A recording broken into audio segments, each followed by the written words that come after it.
Now I'm going to begin putting the trucks under the engine. And the trucks are something that you want to measure. And as you measure the front truck and the back truck, definitely you want to make sure that they're both evenly spaced, because both trucks, again, in a machining process, are going to be the same length. On some very, very few engines in the world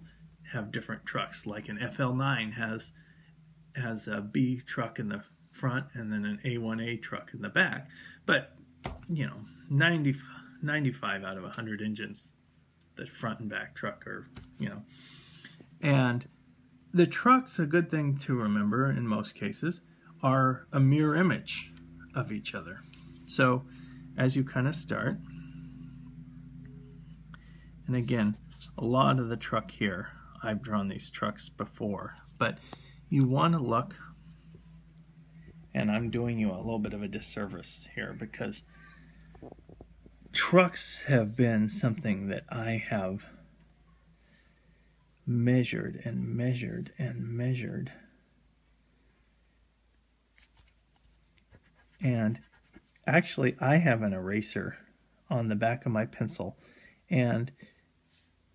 I've found, considering that there are all kinds of art erasers and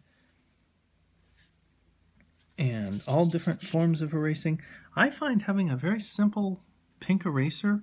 on the back of my pencil does me a world of wonder, because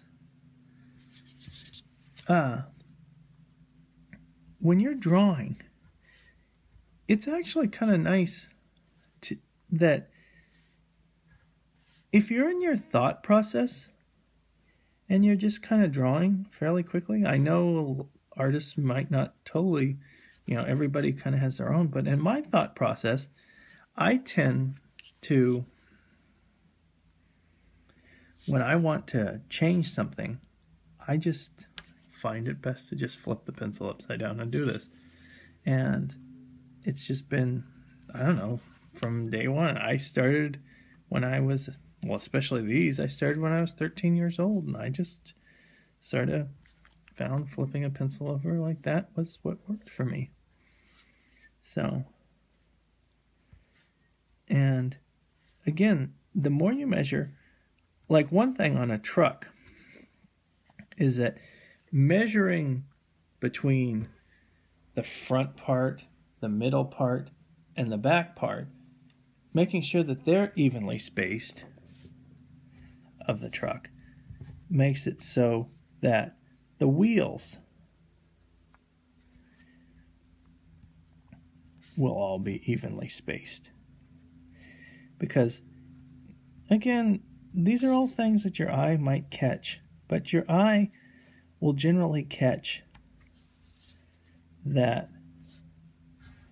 if, let's say, the front wheel and the center wheel are closer together than the center wheel and the back wheel, then all of a sudden you kind of say, something's kind of going on there that's a little interesting. And the biggest emphasis of it all, I will tell you again and again,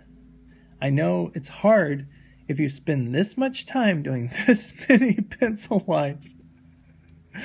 but the biggest emphasis of it all is, you might find it hard to believe, but the biggest emphasis of it all is why you are doing all of these pencil lines and trying to get them all so straight is so that in the end, when you put the paint scheme on the engine, none of these lines detract from the paint scheme.